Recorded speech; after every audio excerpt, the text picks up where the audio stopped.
This is kind of a fun topic in real estate because this topic is about valuation. So we're going to have an emphasis on commercial valuation for the moment, which means office buildings, bigger apartment buildings, mixed use, retail, and the like. But the methods we're learning today, something called the sales comparison approach, which we'll go into more detail later, these methods also apply to single unit, duplex, triplex, quadruplex residential homes as well. So valuation plays an important role in real estate, and it's not just for investors looking to acquire a property and who are trying to figure out a good price to pay. Anytime a structure is significantly changed, someone's going to want to do a valuation on it, and to make sure that that change is an economically sensible thing to do. If they do it and incur the costs, they'll be able to sell it for a price in the market which at least covers those costs. Similar idea, developing a site from scratch or figuring out which would be the most valuable thing to develop there, like whether the most profitable use of that site is an office property or a residential building. And anytime you get a loan on a property, whether it's for an original purchase or for refinance, the lender is going to require an appraisal be performed on the property before lending. The lender wants to know the value of that collateral that they're lending against, of what the property's worth. Should the borrower stop paying and they need to foreclose on the property, sell it in the open market? The lender needs to know that the estimated value exceeds what they're lending against by a comfortable cushion, ideally. So these estimates of market value, that's what most appraisals are, estimates of what the property should sell for in an open competitive market. These estimates of market value are widely used. So I keep saying this word, market value. We call that type of value the value most likely to occur in an open competitive market under normal sale conditions. That's the market value of a property.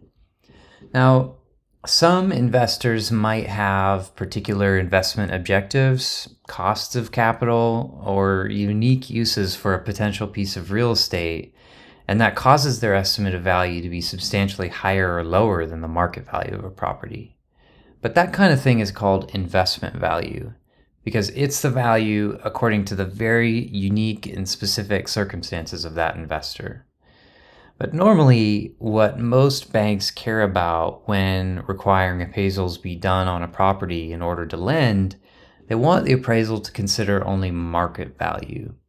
And that's because, as discussed, they need to know what the property would sell for in the most likely situation in an open and competitive market, if it happens that the borrower defaults and the need to foreclose on the property to get their money back becomes evident.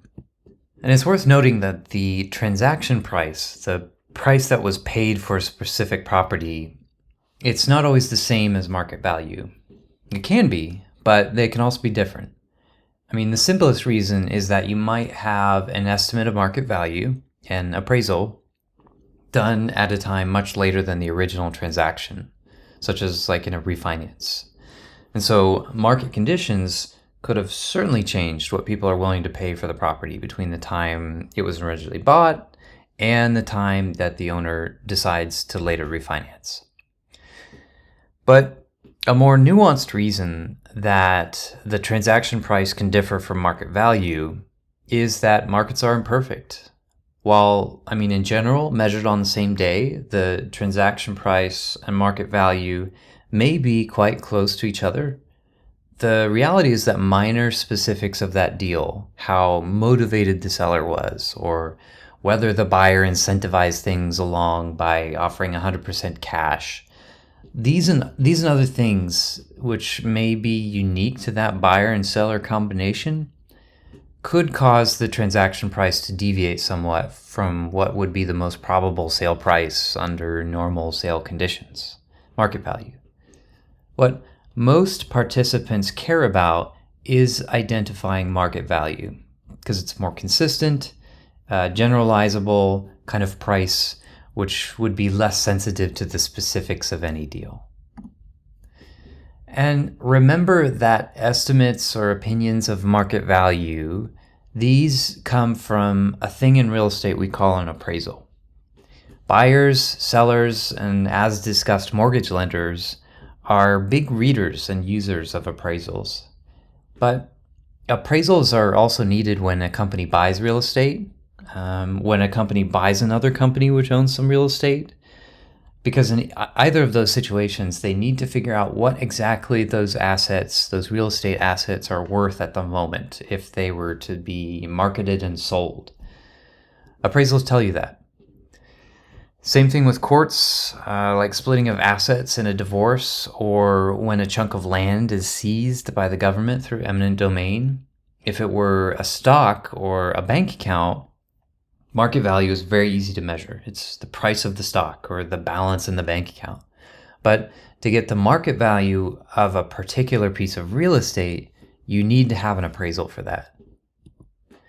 Take, for example, a stock, a REIT, real estate investment trust, called Simon Property Group, or SPG. I mean, here there's no need to do an appraisal because we already know what a piece of SPG would sell for. One stock today, it's trading at $156.44. And we get that because stock prices, the prices on a stock are driven by an active market of bidders willing to buy the stock at certain prices and sellers willing to sell the stock at certain prices. And when those two prices meet, those offers to buy and sell, a sale occurs. If we wanted to sell our stock at that price, it's very easy. We just click sell. We know we can get that price. It's the market price because that's what people are currently willing to buy and sell at under very competitive conditions in the stock market. So although, by the way, note that this doesn't actually mean that the stock is worth fundamentally $156.44. It just means that we can sell it for $156.44 or vice versa, buy it. So the idea of a fundamental price for a stock or other investment, it's a little subjective, what it's fundamentally worth. That's a concept more like investment value. But these efficient conditions, this price that's immediately observable, real estate markets, they don't have those conditions. A single property, it doesn't have an order book full of buyers and sellers offering to buy and sell at any given time. There's just too much uniqueness at a single property for something to develop like that. Our SPG stock price, for example, there are millions of shares on that stock and they're all the same. So very easy to maintain an active and competitive market for all the shares in that stock. A single building, though, that's by definition one of a kind, with very specific attributes like condition, location, and so value for that property is also unique. And when you don't have a big market for a single asset, it gets hard to value. There's no set of bids and offers to rely on to infer value. It's much harder to sell as to find a buyer, someone who's interested in the unique conditions of that property. It's going to be a lot harder to find someone fitting that description. And that's one reason why broker commissions are high, why portions of the real estate market as well, and especially in the commercial market, are still not automated yet. So at this point, you might be wondering how we could estimate market value for a single property, given that it's this really unique set of conditions and location that vary by property to property. And the answer is that we can look at properties that are similar enough and see what they sold for. But to do this right, the process is a little more complicated because, as we discussed earlier, transaction prices, they can often reflect specifics that are very unique to that property, like the motivation of the seller or the financing terms put forth by the buyer. And so that's why specialists are required to estimate market value. And those specialists are called appraisers. And there are many appraisers out there. If you're interested in a career in real estate valuation, that is like as an appraiser, there are some licensing requirements that you have to jump through. It's a different set of hoops than getting your real estate salesperson license, and it's somewhat more involved. So each state has its own set of rules on how to get licensed as an appraiser, but Generally, it involves taking lots of real estate classes, getting work experience as an appraiser, and sitting through 1 or 2 exams. And beyond licensing, there's a credential called an MAI, which is important in the field of appraisers. It's sort of like the CFA equivalent for them. And appraisers have a sort of code that they need to follow. Basically, it's like a set of standards for things that they can and things that they cannot do when performing an appraisal. And that code of conduct is called USPAP, or some people say USPAP. It is short for Uniform Standards of Professional Appraisal Practice. So USPAP got started when there were some scandals happened in the 1980s, which involved biased appraisers. Basically, they were coming up with estimates of property value, which tended to be inflated. The incentives were just messed up back then. And so after a real estate crash back then, a lot of the bad practices in appraisal were uncovered and then subsequently dealt with by this USPAP. So if you're an appraiser, you have to go by what USPAP says, or else you can use your license or worse. So it's definitely a more regulated industry these days. But basically, in doing an appraisal, which again, it's just a valuation of real estate, of estimating the value of a piece of property, you have to follow a sequence of steps. This is all stuff specified in USPAP regulations. First, you have to define and state what type of value is being appraised. And we talked about the difference between market value and investment value, for example. But there are other types of value too, like insurance value, or what it would cost to replace if it had to be all rebuilt from scratch again. Most of the time, appraisals value the property right of fee simple, which you might recall from an earlier talk is when you own the property in full and with no encumbrances, like a loan or with a partial interest. But what type of property right is being appraised, it has to be specified in an appraisal, because big differences in value can arise when we're talking about 2 different ownership interests. I mean, a renter's interest, a leased fee interest, in other words, it's a very different value than an owner's interest, a leasehold interest, for the same property. And these 2 interests, they clearly have different worth, and so we have to be careful and specify which one we're talking about when we write an appraisal report. And the date of valuation is important too. You can value a property as of today. You can value as of what it was a year ago. Most of the time, if an appraisal is done for a bank, because the bank is going to lend money to a borrower to purchase that property, the date of the valuation is the same as the date the deal was struck to buy the property. But, it's certainly possible to value at different points in time. In an appraisal, you then need to determine and describe the scope of work. And again, this is getting back to regulation, and in this case, the requirements to disclose how much work you actually did for the property so that the person using the appraisal understands how much weight to give it.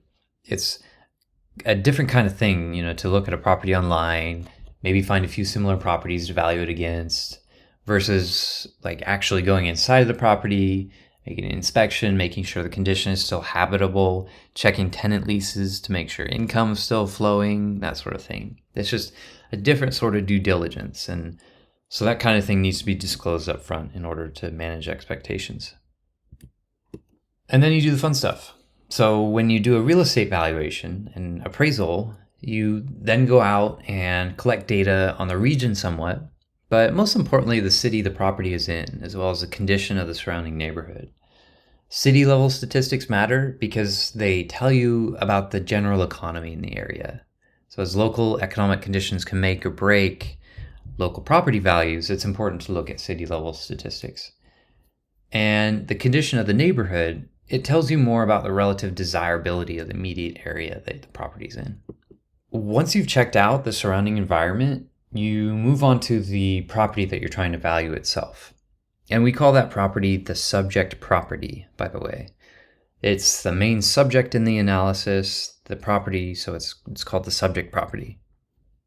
Relevant information about the subject property is what it's situated on. So the site, so like whether it's just a piece of dirt, or whether instead it's got full electrical and sewer connections, is paved with concrete, or how big the land or the site is. that sort of thing. That we want information on that. And then we move on to the building, if there is one.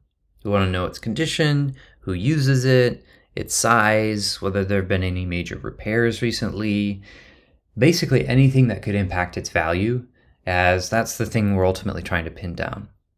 And then we look at locational characteristics.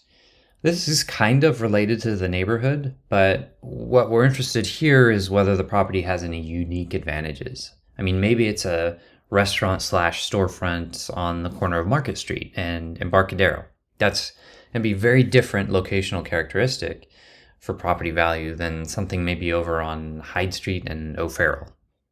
And then, because one of the main approaches to doing real estate valuation is basically to look at prices of similar properties which have sold recently, we go out and collect data on properties that are comparable.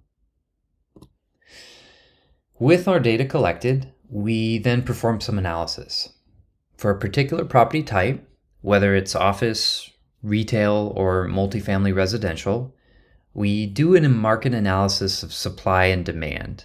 And we went over this step in the valuation in the previous talk, but basically we want to see how much market demand relative to supply there is for this type of property and whether that might change in the near future. So suppose we're appraising an office building in downtown San Francisco, for example. At that time that I'm talking right now, the office market in downtown San Francisco is nowhere near recovered from the pandemic because a lot of companies have reduced the need for prime downtown office space with the advent of mass remote working. I read the other week that the amount of the amount of office space in the downtown financial district, the amount of unused supply in downtown San Francisco right now is something like the equivalent of 14 Salesforce towers.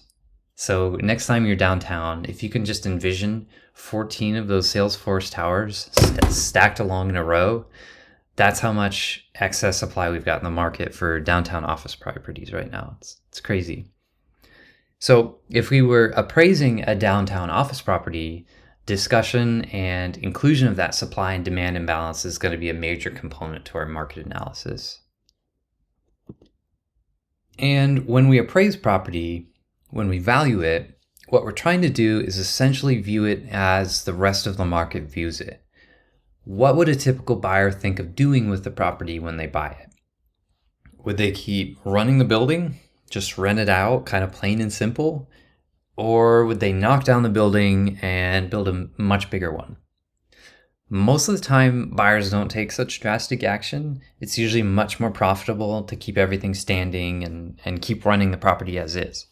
But when we value the property, we have to consider whether changes to the property would result in a more profitable opportunity and whether the typical buyer for that property would consider the same thing. Doing that is called the highest and best use analysis. It's consideration of what is the best use of that property, whether it's to keep it as is or to change it somehow, and which configuration of that property will result in the most profitable result to the buyer. Appraisers doing a valuation also usually have to do something called a highest and best use as though vacant analysis, which I've always found to be kind of a weird counterfactual thing, but it's still usually required in an appraisal of a commercial property. Basically, it's an analysis where you pretend that the property has no building on it, even if it does. So it's vacant land or a vacant site.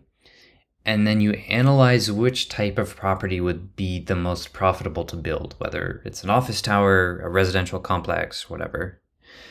Like I said, I always felt highest and best use as though vacant is kind of a fuzzy counterfactual topic, but more important is to analyze just plain old highest and best use as the property currently stands. Like as the property currently stands, what's the most profitable thing to do with it? That makes much more intuitive sense to me. Highest and best use. Another thing that is important in valuing a piece of real estate is to separate the value of the building versus the value of the land. When you buy a property with a building on it, most of the time you're buying the land that it sits on too, but when you buy, you're paying one single price.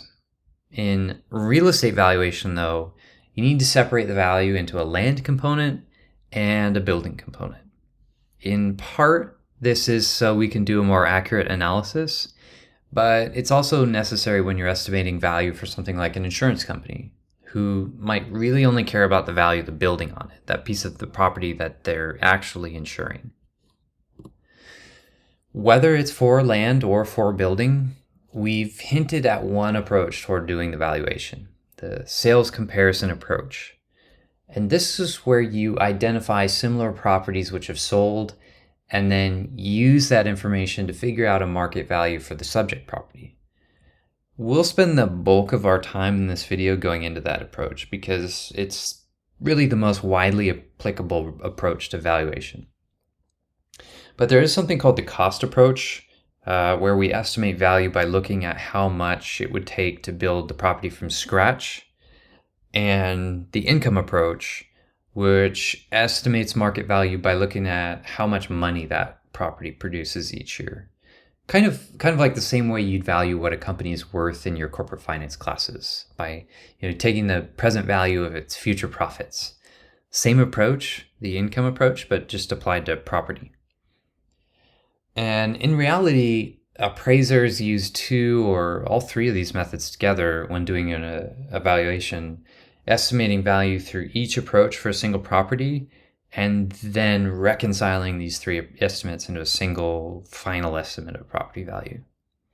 Sometimes one approach is more applicable than another for a specific property type, and so often they'll weight the value estimate from one method more heavily than the value estimate received from another.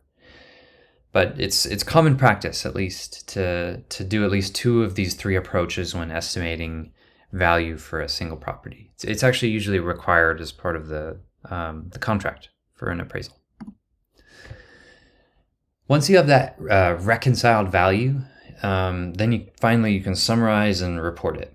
So there are some additional regulations for how you have to write the report and summarize or state what you did, and I'm just gonna kind of skip over them here because this isn't really a class for training appraisers. But just know that there are some regulations that have to be followed when officially reporting analysis from any estimation of property value when it's in an appraisal report. So instead, we'll spend a little more time on applying these three methods to estimate property value, because that's something I think you'll do, even if informally, as an investor, a broker, or as like a real estate analyst working at a big real estate or finance firm. Okay, so specifically the sales comparison approach. As stated, this allows us to get a value by looking at the sale prices of similar properties. Remember that in determining market value, what we're trying really to do is to get into the shoes of the typical buyer. So that buyer has options. They could either buy this property or they can buy any other property that's out there that's similar. So they likely wouldn't pay more for a property than what they would for any similar property nearby. It's just the substitution effect of economics. Properties aren't a perfect substitute for each other. As we mentioned, each piece of real estate is unique, but there is a point at which a property can obviously be too expensive or obviously too cheap relative to its peers. So the sales comparison approach allows us to kind of dial in on a reasonable range of value. And sometimes it's easy to find lots of comparable properties. If you're maybe in the Hayes Valley, Fillmore, Lower Haight area, that area just east of the Golden Gate Park, near where that house is from the TV show Full House. If you've ever walked around there, you'll notice a ton of apartment buildings that are functionally kind of all the same. Smallish apartments, wood built, maybe 4 to 5 floors, and for the most part walk up stairs, that sort of thing. If you're trying to figure out the market value for one of those properties, it's very easy to find comparable properties because there are so many of them, and so many of them tend to sell in any given year. And from an owner perspective, they're all more or less the same, except for maybe condition. And so you can find plenty of example transactions with which to figure out a reasonable price range for the property you're trying to value. But contrast that to the situation you would be in if you're trying to value, I don't know, a big shopping mall in Fresno. You know, like one of those malls that you maybe used to go to where there's a food court, a big Forever 21 store, a bunch of small little shops in the mall, maybe like a movie theater and just this massive parking lot outside, that sort of thing. Imagine trying to find comparable sales for that. There's probably one single mall in Fresno in the region. And so using the sales comparison approach for this kind of property is going to be a lot more challenging because, I mean, finding recent comparable sale transactions is going to be extremely tricky. But let's bring it back to a relatively simple property, like a house. So let's just say we're going to figure out the value of a house, of what it's worth, and we're going to use the sales comparison method to do that. And in order to do that, we find some houses nearby that have sold relatively recently. And hopefully these houses are pretty comparable. If they're comparable enough, then we can use those sale prices to infer a price range for our subject house. We don't know what the house that our subject house is going to sell for. That's the thing we're trying to find out. But we're going to use historical sale transactions of these nearby comparables, they did sell, to figure out a rough price range for a subject property. But it's unlikely these houses are exact substitutes for each other. And so, while maybe we've got a range of possible value for a subject property at this point, we can narrow in better than that. And the way we do that is we find the ways in which the houses differ from each other most. Understanding that, we're only picking ways in which they differ that will result in a different sale price. We don't care that one house is colored gray and another house is colored blue, because buyers really won't care enough about the color to factor it into their sale price. I mean, maybe the most they'll do is knock down the price by $500 to account for the cost of repainting or something. But what a buyer will care about is whether one property has an extra 1,000 square feet of interior space, or maybe a much bigger yard. These things could impact the price. And so what we do is look at each comparable and look at how it is different to the subject property on these types of measures. And then we try to account for that difference and how it affected the price. Remember that the whole process for this is to make our comparable properties as similar as possible to our subject property. If we had two properties that were identical, but one had a 3-car garage, the other had a 2-car garage, and that 3-car garage sold for an extra $10,000, then we can infer that that extra garage was valued at an additional $10,000.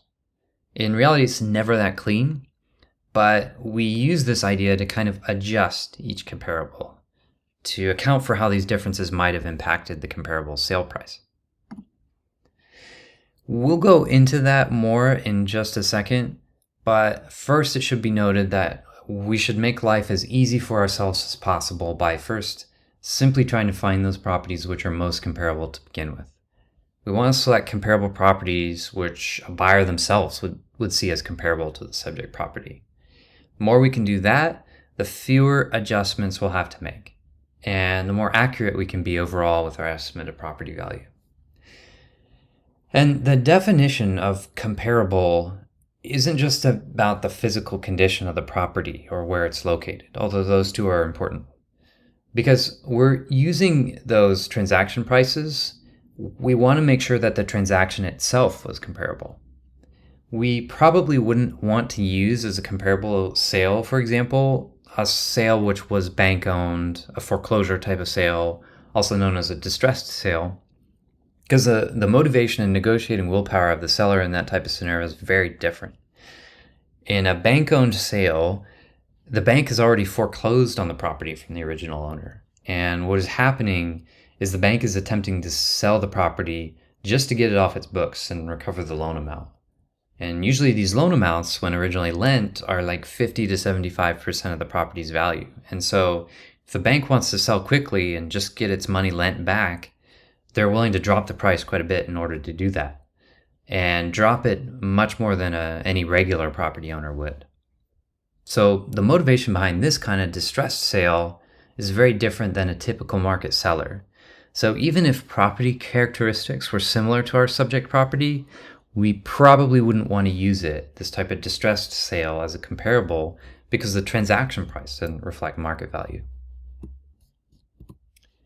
As far as where to find data on comparable properties, one source is to look at public records. So this is data provided by a local government, as transactions are almost always public. Although that's not the case in some states like Texas. You can know that there was a transaction, but some states, non-disclosure states like Texas, they don't say the price that it transacted at. But for California, most counties provide basic public information on each property's sale history, as well as usually some basic property characteristics like square footage and lot size. For any professional valuations, though, you often need to have a little more detail than that. If you're valuing a house, you can use data from your local MLS, short for Multiple Listing Service.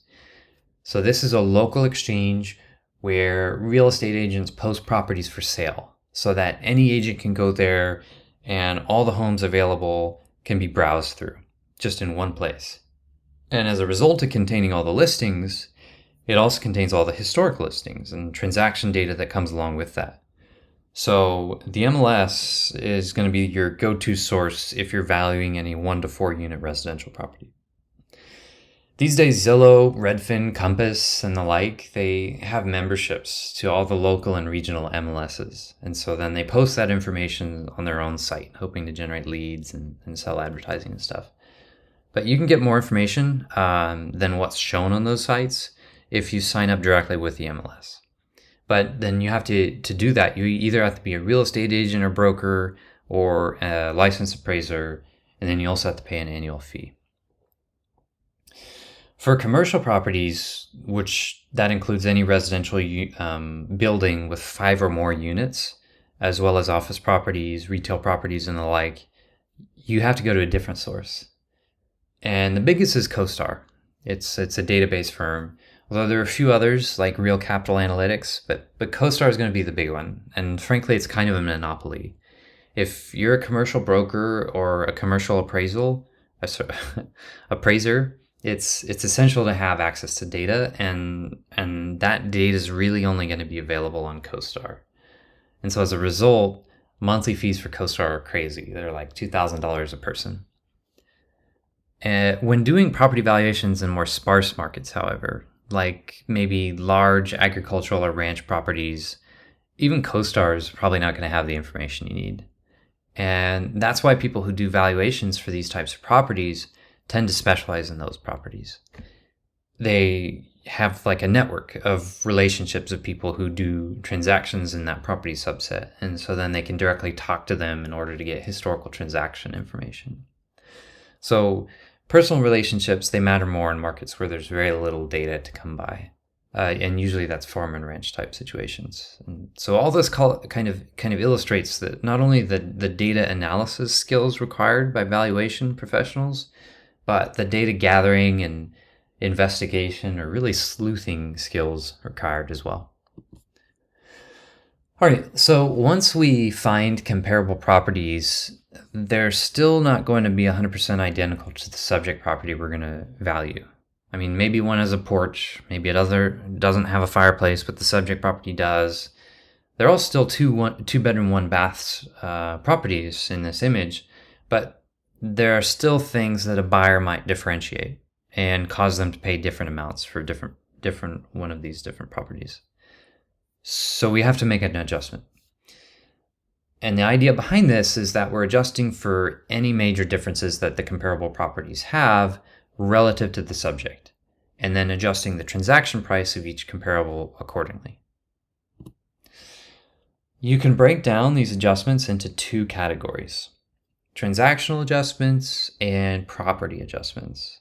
As the name suggests, transactional adjustments are changes you make to the comparables because of specifics surrounding the terms of the deal, like seller or buyer motivation or when it was sold.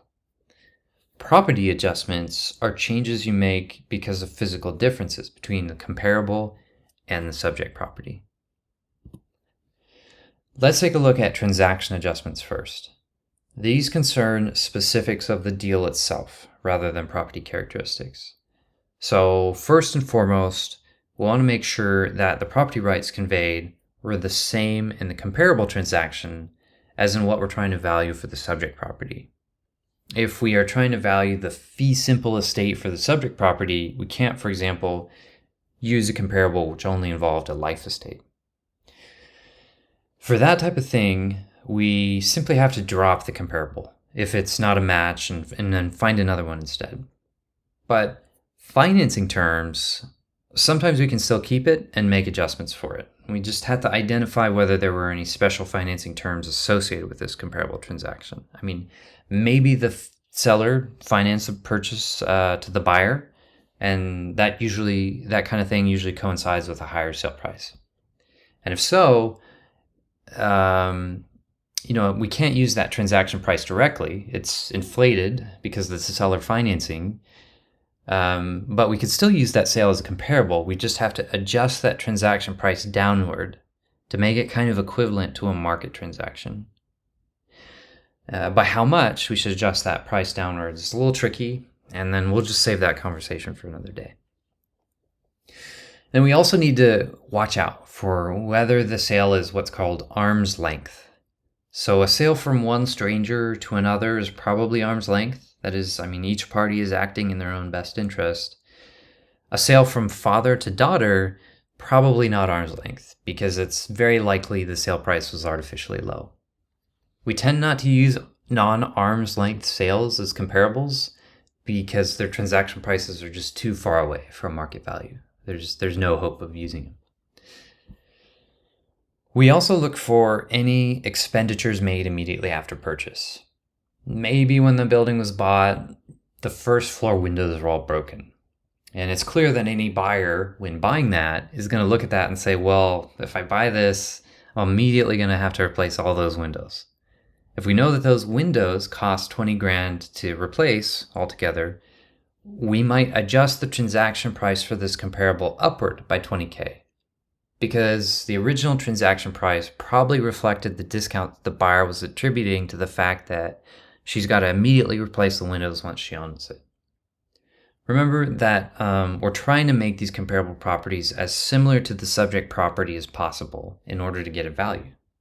If the subject property had all its windows in good working order, we want to comp a comparable that also has all its windows in good working order. And if we don't have that, the next best thing we can do is to take this property, which is otherwise comparable but for the missing first floor windows, and then just adjust that sale price to account for the cost of replacing those missing windows. That gives us a transaction price for the comparable, which is a little bit closer to what the subject property would be, a little bit more comparable. And then finally, we have market conditions. This is to account for the fact that real estate markets go up and down. They go through ups and downs over time. If we have a comparable property that's really similar in terms of property characteristics, but it sold a year ago, we still might use it, but we have to account for the fact that the real estate prices were just generally different a year ago in that market, because just all the things that were different in the macroeconomy back then. Remember, what we're trying to value our subject property for is usually for today, what it's worth today. And so to use this comparable, we have to make it as similar as possible. In this case, by figuring out what that transaction price a year ago would amount to today under today's real estate conditions. To make that kind of market conditions adjustment, there are a couple ways in which we could do it. And one is called the repeat sales method. This is where you look at a property, one that has sold 2 or more times in a multi-year period, and then you look at the percentage growth in price between one sale and the next. It's the same property, and so nothing physically has changed about it, though you should definitely double check that. So what that percentage difference is instead attributable to is to changes in the general real estate market over time. So with the repeat sales method, you do this process for many properties of a property type similar to whatever your subject property is, and then you take an average of all your growth rates in order to come up with an annual return for your market over time. That's your market conditions adjustment on an annual basis. So more specifically, let's take a look at this example table here. Here we've collected data on 3 different properties, A, B, and C. Property A, it's sold twice, once only recently, and then once 12 months prior to that. The sale 12 months prior was $191K, and its most recent sale is $197. And so that's roughly a $6K increase for this property over that 12-month period. And so divide that by 12, and we get $575 per month. And as a percentage of sale price, that $575 divided by the original sale price, that's 0.3% monthly rate of growth, just due to improvement in market conditions. Property B, we can do the same thing, only that for this one, there was an 18-month period between the first sale and the second one. So that most recent sale was $167K, and the sale 18 months prior was $158K. And that dollar difference, 167 minus 158, divided by the 18 months, equals $467 per month, the price improvement for this property. And so take that 467 as a percentage of the original sale price 18 months ago, and that's a 0.29% rate of growth in price per month. And so we do this for each of these 3 properties here, getting a rate of monthly price growth due to market conditions. And the average of these 3 rates is 0.32%. And that's what we can now apply to our comparables as our market conditions adjustment. If we have a comparable property that sold 12 months ago, that transaction price, it's dated. So to figure out its equivalent value today, we take that transaction price 12 months ago, and then we multiply it now by this 0.32% times 12. If we had a comparable that sold 20 months ago, it's the same idea. We take the transaction price 20 months ago, and then multiply that by the 0.32% monthly rate, multiplied again by 20 months. And that brings the transaction price onto today's footing, a value for it today. And I mean, technically, you'll have to multiply by 12 times 12 times this, and then 1 plus that number multiplied by the original transaction price. Because it's a rate of growth, so 1 plus something, that'll give you a number that's bigger than your original transaction price. It's like multiplying percentage return growth calculations. So instead of a repeat sales approach to getting a market conditions adjustment, you can also do something similar, but a little bit simpler, by using a general house price index. And so these indices, they can be broken down by region or metropolitan area, so you can get a little more granular and then therefore a little more accurate with your market conditions adjustment as well. So for example, here's some data from the Case-Shiller Residential Index for the San Francisco Bay Area. If we had a comparable which sold in April of 2016, which is maybe a little old, but for the sake of illustration, and we were valuing as of late 2022 for our subject property, we'd take the difference, the percentage difference between the index value as of late 2022, which is in the 400 range, and the value as of April 2016, which is 225. So 400 divided by 225, that's a 78% price growth. What we do is multiply the original transaction price for our comparable in April 2016 by 1.78. That's the 1 plus 78. And that's our estimate of what that comparable would be worth as of late 2022. We're just adjusting for differences in real estate market conditions over time using an index. Okay, so we just looked at transactional characteristics, or all the stuff about the comparables related to the circumstances of the deal itself. Now we take a look at property adjustments, or of the specific differences between each comparable property and the subject property.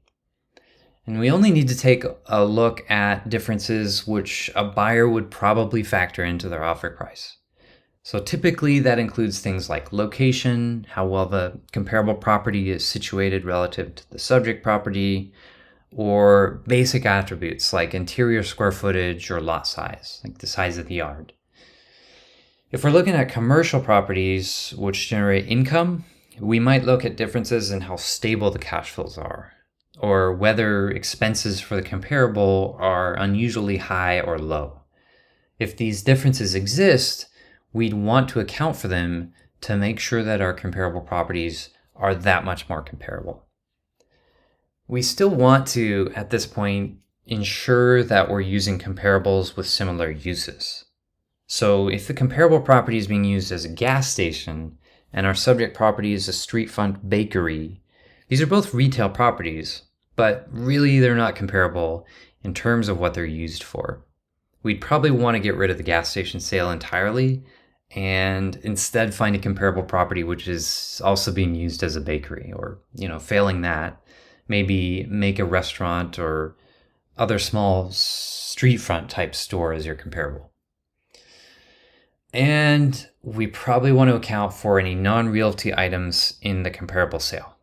So usually this isn't an issue, but sometimes a sale comes along with a trailer on the property or lots of restaurant equipment if it was formerly used as a restaurant or some other cooking place. These get impounded into the sale price for that comparable. And if these conditions don't apply to the subject property, then we need to subtract the value of these goods from the transaction price of the comparable sale to kind of make sure that this comparable sale is truly similar enough to what's going on with the subject property. I've been talking about making adjustments conceptually so far, but here's our first illustration of how that plays out in more practical mathematical terms for the purpose of valuation.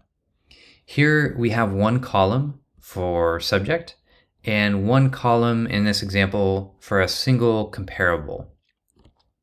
And what we're trying to value is the subject, so we don't have a sale price for it. That's why that's blank. The thing we're trying to estimate is that value. So we use the comparable, which did sell, in order to do that. It sold for $225,000, and maybe property characteristics are roughly similar, but there are still some differences. And it did sell for 9 months earlier than the data value for our subject property. So to make this comparable more equivalent to the subject property and to value what the subject property would be worth today, not 9 months ago, we have to make some slight adjustments to this price. Maybe our analysis of market conditions found that property prices in general increased over the last 9 months, so that the comparable property, if sold today, it'd sell for an additional $10,125.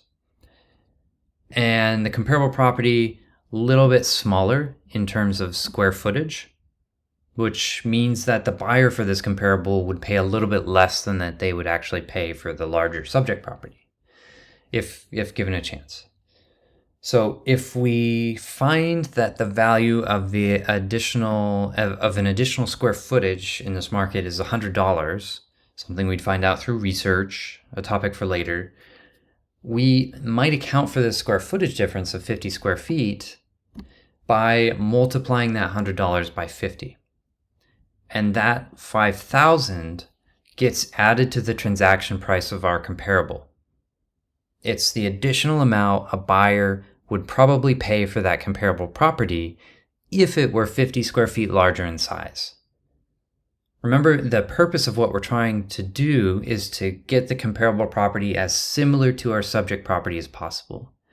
The transaction price of the comparable is a good starting point, but we'll have to tweak it up and down slightly based on these small differences. That gets us to a more precise estimate of actual value for the subject property. And then finally, we have a few more property characteristics. We see, for example, the comparable doesn't have a swimming pool, whereas the subject property does. And so if the comparable had a swimming pool like the subject, it'd sell for an additional $15,000. Comparable, it does have a really nice view though, whereas the subject property does not.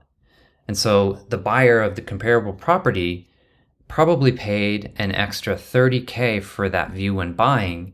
So if you want to make that comparable property equivalent in terms of view to the subject, we have to drop that original transaction price down by $30K. Hopefully you kind of get the idea at this point. Don't worry about how we got these exact numbers of $30K or $15K or whatever. That's a separate topic for now. But what's important is that at the end of this, you go from an original transaction price for the comparable of $225,000, and then you end up with an adjusted price of $250,125.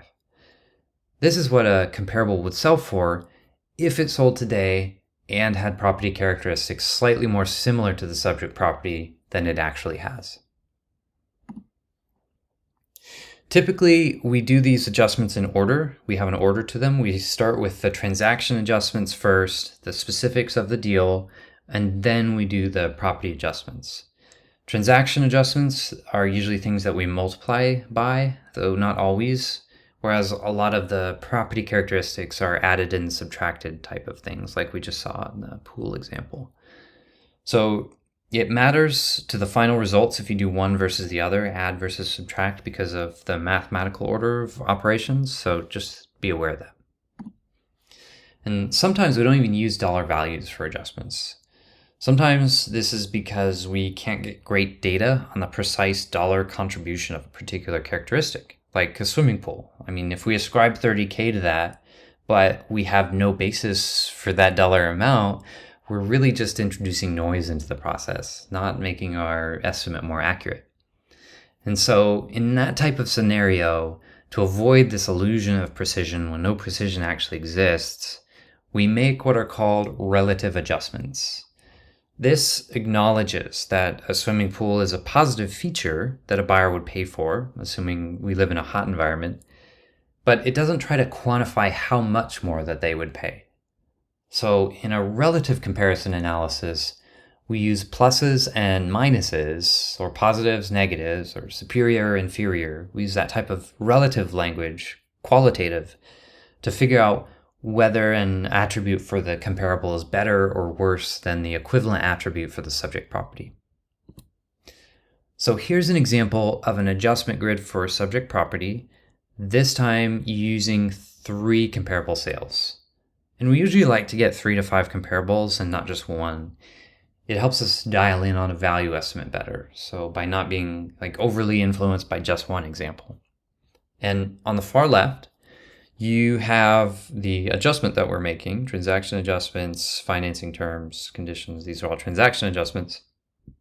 On the second column, you have the characteristics listed of that transaction for the subject property for that specific adjustment. Fee simple, conventional, arm's length sale, and it sold today, or that's when we're valuing it. And then on the far right 3 columns, you have the adjusted amounts for each comparable sale, just like we saw in our previous example involving that one comparable. So I have a separate video which walks us through actually doing an adjustment grid. So this thing you see here is an adjustment grid. And so the example in the other video uses a spreadsheet, so be sure to check that out. This video here is designed to be a little more high level, so I won't dig into the numbers here, just the general structure.